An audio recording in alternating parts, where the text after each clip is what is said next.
நீங்க திருட்டு வேலை பார்க்கிறீர்கள். ஆயுத சேகரிப்பை, ஆயுதத்தை திருட்டுத்தனமாக நீங்கள் கடத்துவதற்கு, மத்திய கிழக்குக்கும் இஸ்ரேலுக்கும் மற்ற நாடுகளுக்கும் கடத்துவதற்கு ஒரு கால அவகாசம் தான் இந்த 5 நாள். நாங்கள் ஒருபோதும் போர் நிறுத்தம் இல்லை.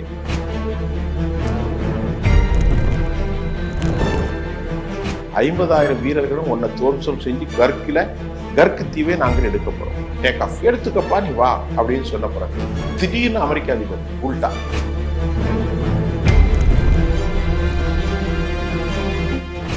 அவர்கள் சொன்னார்களாம், ஈரான், நீங்க ஆயத்துல்லா கமேனிக்கு பதிலாக எங்கள் நாட்டினுடைய கொமினியாக நீங்கள் வந்து விடுங்கள். இது நம்புற மாதிரி இருக்கா? டொனால்ட் ட்ரம்ப் எப்படி ஆயத்துல்லா கமேனி ஆக முடியும்? ஒரு ஃப்ராட். இப்போது எங்கே அடித்தால் எங்கே வழி வரும் என்பதற்கேற்ற சரியான இலக்குகளை தாக்கி கொண்டிருக்கிறார்கள். அமெரிக்க வீரர்கள் அங்கிருந்து பயந்து ஹோட்டல்களில் தங்குகிறார்கள்.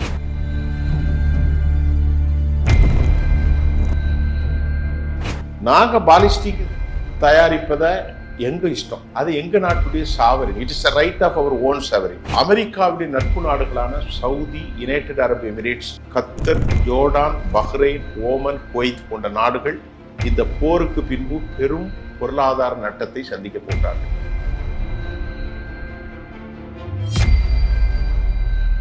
உங்கள் ஆரோக்கியத்தின் ஊற்று நண்பன் ஹெல்தி ஸ்வீட் ஃப்ளோர் உடனே ஆர்டர் செய்யுங்கள்.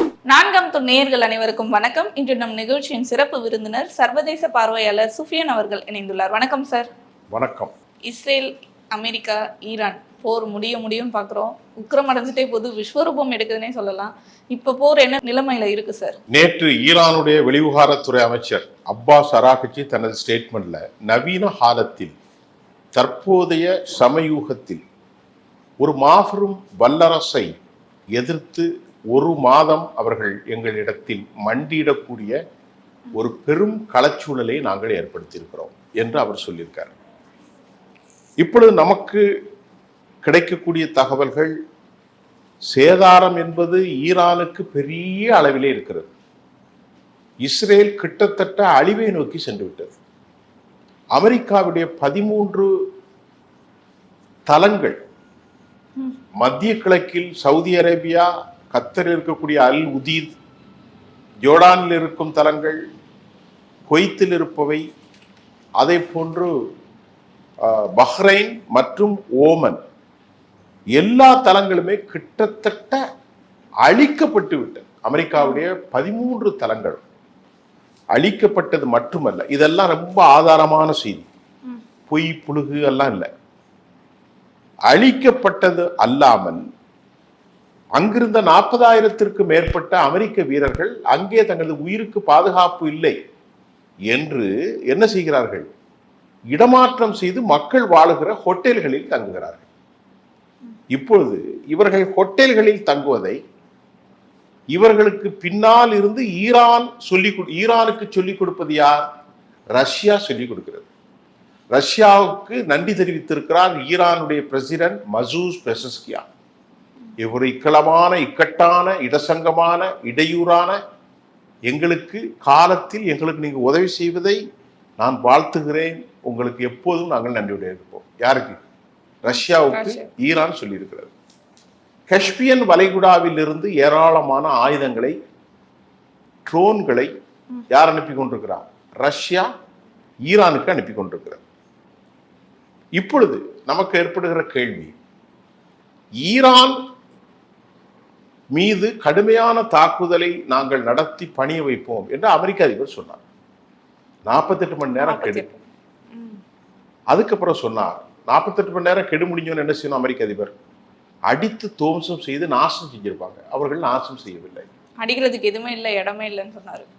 அடிப்பதற்கு இடம் இல்லை. நீங்க அழகா சொல்றீங்க, எல்லாத்தையும் நாங்க அடிச்சு முடிச்சிட்டோம் சொன்னாரமா இல்லையா?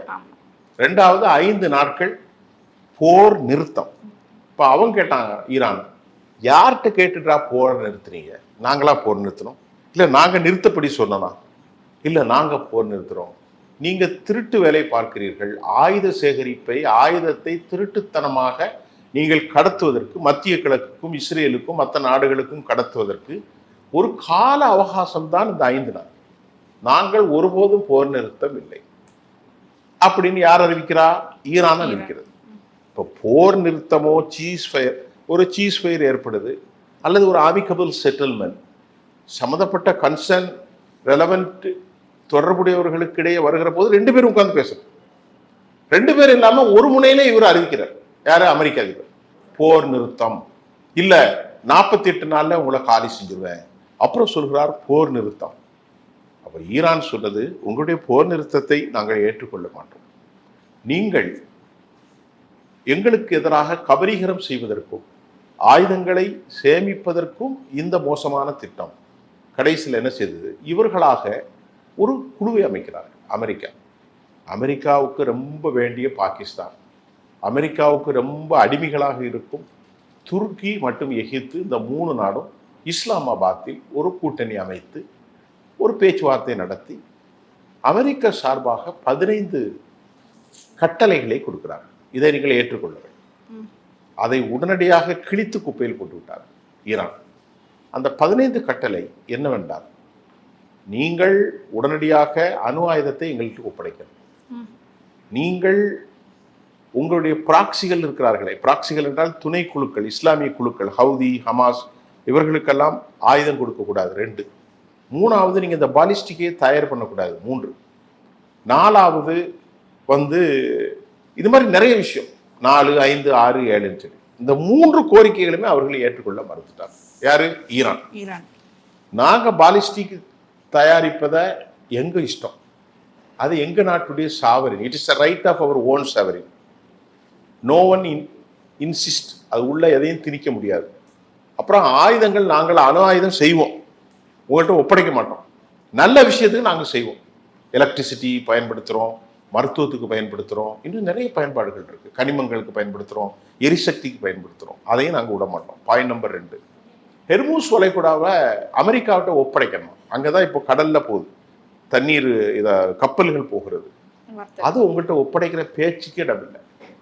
அப்புறமா 4வது முக்கியமான பாயிண்ட், பலிஸ்டிக்ஸ் இப்போ அடித்து தாக்கி கொண்டிருக்கிறார்களே, இதை கண்ட்ரோல் பண்ணணும். அதை கண்ட்ரோல் பண்ணால் உனக்கு எனக்கு போருக்கே வழி இல்லையே சொல்லிட்டு அவங்க ஒரு 5 அம்ச திட்டத்தை கொடுக்குறாங்க. யாரு? ஈரான். இவர்கள் 15 அம்ச திட்டத்தை அமெரிக்காவின் சார்பாக ஈரான் எந்த நோக்கத்துக்காக ஈரானை அடிக்க ஆரம்பித்தார்களோ அதே நோக்கத்தை மறுபடியும் கொடுக்குறாங்க. ஈரான்ல இவ்வளவு தலைவர்கள் இறந்து, இத்தனை ஆயிரக்கணக்கான மக்கள் கொல்லப்பட்டு, இத்தனை ஆயிரக்கணக்கான ரூபாய்கள் நஷ்டமாயி, இத்தனை மலைகளும் காடுகளும் எல்லாமே அவர்கள் பதுங்கி கிடந்து, அவர்களுடைய கட்டிடங்கள் தெஹ்ரான் எல்லாமே அழிந்திருக்கிறது. அதற்கு பிறகு போரில் அவர்கள் உச்சபட்சமாக நின்றால் மறுபடி ஃபர்ஸ்ட்ல இருந்து வர்றான் அமெரிக்கா. என்ன நோக்கம்? நாங்கள் அணு ஆயுதத்தை வச்சிருக்கோம், அது நல்ல பணிகளுக்கு நீ மானிட்டர் பண்ணு. Point number 1. இப்போ மறுபடியும் அமெரிக்கா சொல்றான், என்ன நோக்கத்துக்கு போரிட்டனா அதே மறுபடியும் சொல்றான். ஈரான் அழகா சொன்னது, அணு ஆயுதத்தை நாங்கள் பயன்படுத்துவோம், நீங்க டெஸ்ட் பண்ணிக்கலாம். 2வது, எங்க மீது வைத்திருக்கூடிய பொருளாதார தடைகளை உடனடியாக நீக்கிறோம். எங்களுக்கு எந்த தடையும் இருக்கக்கூடாது, எங்களுடைய சொத்துக்களை திருப்பி கொடுத்துரும். 3வது. 4வது, நீ சவுதி அரேபியாவில் வச்சிருக்கிற தளம் இதெல்லாம் காலி பண்ணிட்டு ஓடிடணும். 5வது, ஹெர்மூஸ் எல்லாம் எங்களுக்கு உள்ளது, உங்கூடலாம் நாங்கள் டைப் பண்ண மாட்டோம். அந்த 5 கண்டிஷனையும் போட்டாங்க. அமெரிக்கா அதை நிராகரித்து விட்டது. உடனே அமெரிக்க அதிபர் சொன்னார், இனி உன்னோடு பேச்சு இல்லை, நாங்கள் உன் நாட்டில் இருக்கக்கூடிய கர்க்குன்னு ஒரு தீவு இருக்கு, அதில் தான் 90% ஈரானுடைய பெட்ரோல் வளம். ஒரு நாளைக்கு 44 லட்சம் 40 லட்சத்துக்கு மேல் 4.4 மில்லியன் ப்ரொடக்ஷன் ஆகுது. அப்படின்னா அங்கே தான். அதுக்குள்ள நாங்கள் ஸ்பெஷல் படைகளை கொண்டு இறக்க போகிறோம், அது பெரிய வலிமையான படை, எலைட் சொசைட்டி அப்படின்னு தீவை கைப்பற்றி நாங்கள் வைத்துக்கொண்டோம். அப்போ அவங்க சொன்னாங்க, Abbas Araghchi, we have been expecting, நாங்கள் எதிர்பார்த்து காத்திருக்கிறோம், உங்க படைகள் வரட்டு, நாங்கள் சரியான விருந்தை அவர்களுக்கு கொடுப்போம். ஏன்னா ஈரானுமே இப்போ 10 லட்சம் பேர் கிட்ட இறக்கி இருக்காங்களே, 10 லட்சம் பேர் ரெடியா இருக்காங்க. நீங்களே சொல்றீங்க 10 லட்சம் பேர். ஈரான் ஆர்மி, IRGC, பசி படைகள், ஈரானுடைய அரச துணைப்படை குழுக்கள், அங்குள்ள நாட்டின் மக்கள், ரிசர்வ் ஆர்மி, 10 லட்சம் பேர். they have been prepared, ready to enter the battle against US. இப்போ என்ன செய்வாங்க? 10 லட்சம் பேர் உள்ள போய் இறங்கி, அது மட்டும் இல்லாமல் ஹெர்மூஸ் வளைகுடா இருக்கு பாருங்க, அந்த கப்பல்கள் போகுதில்லை, நம்ம இந்தியாவுக்கு வர்ற கப்பல்லாம், அது மொத்தம் 41 கிலோமீட்டர்ல 33 kilometre shallow water. Shallow water அப்படின்றால் அதிக ஆழம் இல்லாத நீரிணை. இந்த 8 கிலோமீட்டர் தான் அவர்களுக்கு உள்ளது. அதில் சொல்லிட்டாங்க எல்லா கப்பல்களும் போகலாம், எக்ஸப்ட் அமெரிக்கா யூத கப்பல் மட்டும் போகக்கூடாது. இப்போ அதான் நிலை. இப்போ இவங்க என்ன செஞ்சாங்க, இப்போ எப்படி இறங்க போறாங்க? இப்போ மறுபடியும் பார்த்தாரு, எதுவுமே நடக்கலை. முதல்ல 48 நாள் மிரட்டி நடக்கலை, 5 நாள் போர் நிறுத்தம் பண்ணி நடக்கலை. இப்போ அமெரிக்க அதிபர் சொன்னாரு 10,000 வீரர்கள், மத்திய கிழக்கில் இருக்கும் 40,000 வீரர்கள், மொத்தம் 50,000 வீரர்களும் ஒன்றை துவம்சம் செஞ்சு கர்க்கு தீவை நாங்கள் எடுக்க போறோம், டேக் ஆஃப், எடுத்துக்கப்பா நீ வா அப்படின்னு சொன்ன பிறகு திடீர்னு அமெரிக்க அதிபர் உல்டா, இல்லை 10 நாட்கள் உங்களுக்கு டைம் தரேன்.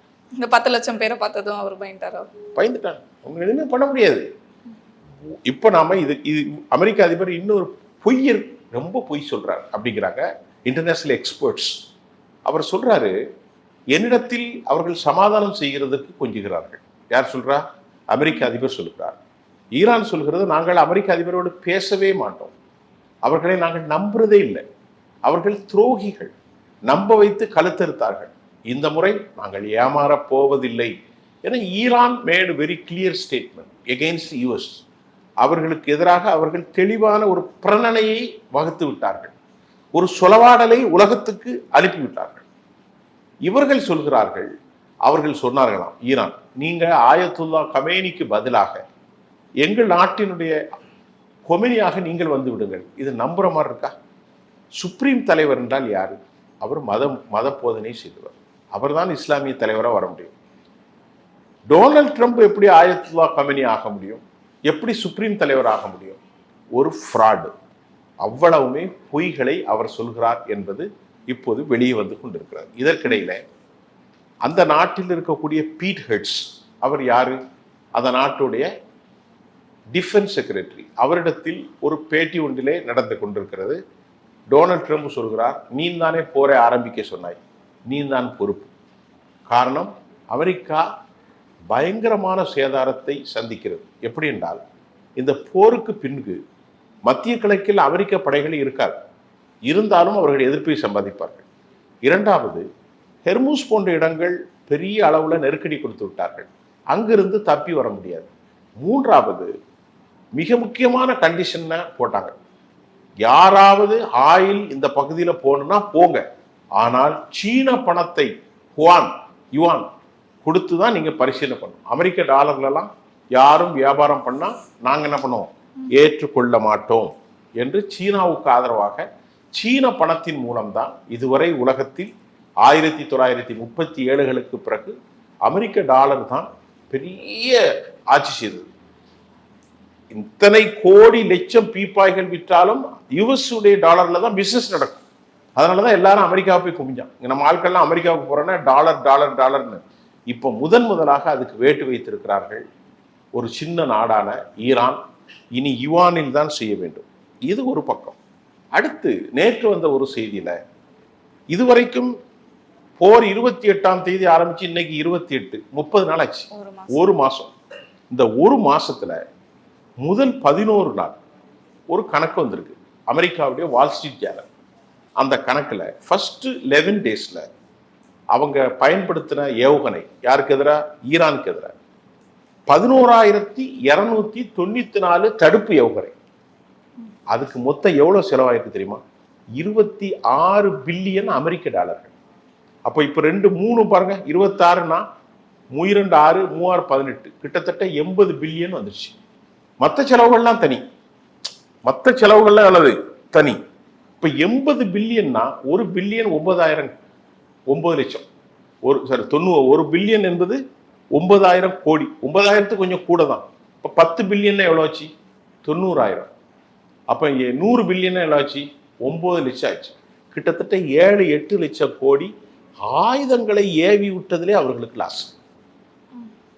முதல் 11 நாள் தான் 11,294 ஏவுகணைகளை ஏவியிருக்கிறார்கள். யாரு தடுத்திருக்கிறாங்க? ஈரானுடைய மிசைல்களை தடுப்பதற்கு அவர்கள் பயன்படுத்தியது எவ்வளோ? 11,294. அதன் மொத்த மதிப்பு எவ்வளவு தெரியுமா? 26 பில்லியன். 1 பில்லியன் 9,000 ரூபாய். இப்படி இன்னைக்கு 30 பில்லியனுக்கு இன்னைக்கு 30 நாள் ஆச்சுன்னா 26 into 30ன்னு பார்த்தா கூட கிட்டத்தட்ட ஒரு 78-80 பில்லியன். அப்போ அமெரிக்காவுக்கு இப்ப என்ன தகவல் என்றால், ஒரு மாதத்திற்குத்தான் அமெரிக்காவிலே ஆயுதங்கள் இருக்கிறதா. 850 மேற்பட்ட ஏவுகணைகளை எவிர்க்கிறார்கள். நான் முதலில் சொல்வது தடுப்பு ஏவுகணைகள், இரண்டாவது சொல்வது டொமஹாக் போன்ற ஏவுகணைகள். 870 ஏவுகணைகள் அல்லது 850 ஏவுகணைகள். இதை அவர்கள் செய்வதற்கு வருஷத்திற்கு 10-100 ஏவுகணைகள் தான் செய்திருக்கிறார்கள். பல ஆண்டுகளாகும். இப்போ அவர்கள்ட்ட ஏவுகணைகள் இல்லை, அமெரிக்காவிடையோ இஸ்ரேல்லையோ. ஏர் டிஃபென்ஸ் சிஸ்டத்துக்கு தடுப்பதற்கு தடுப்பு யூகம், அதாவது தடுப்பு ஏவுகணைகள் இல்லை. ஆட்கள் பற்றாக்குறை, குண்டுகள் பற்றாக்குறை, பொருளாதார நெருக்கடி, மத்திய கிழக்கில் ஏராளமாக அமெரிக்க டாலர்களை மாற்றமாக யுவான் வந்துவிட்டது. நல்லா கவனித்துக் கொள்ளுங்கள். அமெரிக்காவுடைய நட்பு நாடுகளான சவுதி, யுனைடெட் அரபு எமிரேட்ஸ், கத்தர், ஜோர்டான், பஹ்ரைன், ஓமன், குவைத் போன்ற நாடுகள் இந்த போருக்கு பின்பு பெரும் பொருளாதார நட்டத்தை சந்திக்க போகிறார்கள். எனக்கு ஒரு 4 நாளைக்கு முன்னாடி கிடைச்ச தகவல்ல, இந்த போரில் மத்திய கிழக்கில் மட்டும், அதாவது அரபுகள் மட்டும் சந்தித்திருக்கிற இழப்பு எவ்வளோ அப்படின்னா 270 ட்ரில்லியன் டாலர். சாரி, 270 இல்ல, 270 லட்சம் கோடி. கிட்டத்தட்ட 3 ட்ரில்லியன். 1 ட்ரில்லியன் என்பது 100 லட்சம் கோடி, 2 ட்ரில்லியன் என்பது 200. 27னா 270 லட்சம் கோடி, 300 லட்சம் கோடி இழந்திருக்கிறார்கள். இப்ப இந்த 300 லட்சம் கோடி அவர்கள் எப்படி சம்பாதிக்க போகிறார்கள்? எவ்வளவு பெரிய பொருளாதாரம். ஒரு சின்ன நாடு ஈரான், அந்த ஈரான் அமெரிக்க தளங்களை அடித்து இவ்வளவு பெரும் நாசகரம். இதெல்லாம் ஆதாரப்பூர்வமானது, பொய்யல்ல. அது மட்டுமல்ல, கத்தர் சொல்கிறது, எங்கள்கிட்ட கையில வெறும் 15 பில்லியன் தான் இருக்கிறது. கத்தர் உலகத்துக்கே பெரிய நாடு. நம்ம எதுக்கிற கேஸ்ல அவ்வளவுமே அங்கிருந்து தான் வருது. அந்த கத்தர் சொல்லுது, எல்லாத்தையும் அடித்து விட்டார்கள், கையில் இருப்பது 15 பில்லியன். இதை வைத்து கத்தர் ஏர்வைஸை நான் ஓட்ட முடியும், எமிரேட்ஸ். அதை போல யுனைடெட் அரபு எமிரேட்ஸ் சொல்லுது, என்கிட்ட இருக்கிறது வெறும் 11 பில்லியன் தான் இருக்கிறது, அதை வைத்து நான் பொழைத்துக் கொள்கிறேன். இப்போது எங்கே அடித்தால் எங்கே வழி வரும் என்பதற்கேற்ற சரியான இலக்குகளை தாக்கி கொண்டிருக்கிறார்கள். அமெரிக்க வீரர்கள் அங்கிருந்து பயந்து ஹோட்டல்களில் தங்குகிறார்கள். நேற்று நள்ளிரவு ஈரானுடைய நோட்டிபிகேஷன், மக்கள் ஹோட்டல்களை காலி செய்து போய்விடுங்கள், நாங்கள் பழிவாங்க போகிறோம். இதாங்க. இறுதியாக ஒரு செய்தியோடு முடித்துக் கொள்கிறேன். இஸ்ரேலுடைய IDF தலைவர் இஸ்மாயில் சமீர் ஒரு நோட்டீஸை கொடுத்திருக்காரு. நம்மிடத்தில் ஆட்கள் பற்றாக்குறை, ஏர் டிஃபென்ஸ் சிஸ்டம் இல்லை, ஆட்கள் இல்லை, ஆயுதங்கள் இல்லை, டேங்கர்கள் இல்லை, ரிப்பேர் பண்ண எதுவுமே இல்லை, என்ன செய்வது? ஆனால் இஸ்ரேல் அரசாங்கம் மௌனமாக போய்விட்டது. இப்போது இஸ்ரேலில் நிறைய மக்கள் ட்ரை டு கம், வெளியே போறதுக்கு அவர்கள் முயற்சி போகிறார்கள். எப்படியாவது தப்பி ஓடினா போதும். இஸ்ரேல்ல டெல் அவிவ் முழுமையாக அழிந்திருக்கிறது. இஸ்ரேல மறைமுகமாக இருக்கிற அணு ஆயுத தளம், அதாவது டிமோனா மற்றும் அராத், ஒரு பாலைவனத்தில் அமைந்திருக்கக்கூடிய மறைமுக அணு ஆயுத தளத்தை குண்டு போட்டதால் கிட்டத்தட்ட பல்லாயிரக்கணக்கானவர்கள் இறந்திருக்கிறார்கள். இஸ்ரேல் நாட்டில் பாதுகாப்பான இடமே இல்லை. இதை யார் சொல்கிறார்? அமெரிக்காவினுடைய முன்னாள் இராணுவ செயலர் சொல்கிறார், அமெரிக்கா வசமாக சிக்கிக்கொண்டது. அதே போன்று MI-16 பிரித்தானியாவுடைய உளவு அமைப்பின் தலையை சொல்கிறார், இந்த போரில் ஈரானை நீங்கள் கட்டுப்படுத்த முடியாது. ஈரான் இந்த அளவிற்கு வல்லமையாக இருந்த காரணம் என்ன? இவர்கள் அடித்தார்கள். எவ்வளவு அடித்தார்கள்? 16,000, 18,000, 23,000 என்று சொல்கிறார். இலக்குகளை நாங்கள் அடித்தோம், இவ்வளவு இலக்குகளை குண்டு போட்டோம், அவர்களை ஒன்றும் செய்ய முடியாது. நல்லா கவனித்துக்கிறது. அப்படி என்றால் இவர்கள் குண்டு போட்டது எதிலே போட்டார்கள்? 18,000, 15,000 இவர்கள் அடித்தார்களே, அப்படி என்றால் இவர்கள் தவறான இடத்துல குண்டு போட்டிருக்காங்களா? ஆம். ஈரான் என்பது நினைப்பதை போன்று ஒரு சிறிய பிரதேசம் அல்ல. மலைகளும் காடுகளும், காடு சார்ந்த இடங்களும், மலைகளும், மலைகள் சார்ந்த கற்குவியல்களும் உள்ள நாடு, கடல்புறம் இருந்த நாடு, நீண்ட நெடிய பாலைவனங்களை கொண்ட நாடு, சமதளங்களை கொண்ட நாடு. அது நீளமான ஒரு முனையிலிருந்து மற்றொரு முனையில் அவர்கள் மறைத்து வைத்திருக்கிறார்கள் ஆயுத கிடங்குகளை. அந்த ஏவுகணை கிடங்கள் எந்த புலனாய்வு அமைப்புக்கோ எந்த செய்மதி படத்துக்கோ அவர்களால் கண்டுபிடிக்க முடியாதன் காரணமாகவும் ரஷ்யாவினுடைய துல்லியமான வழிகாட்டுதல், அதே போன்று செய்மதி படத்தின் மூலம் சீனாவின் வழிகாட்டுதல், அதே போன்று மக்கள் அமெரிக்கா யூதர்களை எதிர்ப்போம் என்ற மனநிலையில் அவர்கள் இன்றைக்கும் அடித்துக் கொண்டிருக்கிறார்கள். இன்னும் பல மாதங்கள் போரிடுவார்கள். இஸ்ரேல் இப்போது சிக்கப்பட்டு கொண்டது. இந்த போர் முடிகின்ற போது இதுதான் இன்ற காலையில் நிலைமை. ஒட்டுமொத்த மத்திய கிழக்கும் மாறுங்கிறதுல எந்த டவுட்டும் இல்லை. ஏன்னா நீங்க சொல்றதை வச்சு பாக்குறப்ப ட்ரம்ப் அவர்கள் உயிர் பயத்தை பார்த்துட்டு என்ன பண்றது தெரியாம முடிச்சுட்டு இருக்க மாதிரி தான் இருக்கு சார். நிச்சயமாக நிச்சயமாக. கண்டிப்பாக சார். இந்த போர்ன்றது ஒரு முடிவுக்கு வரும், அவங்க சமாதான பேச்சுவார்த்தைக்கு போவாங்கன்னு நம்புவோம். தொடர்ந்து பல நிகழ்வுகளை பற்றி பேசுவோம். ரொம்ப நன்றி.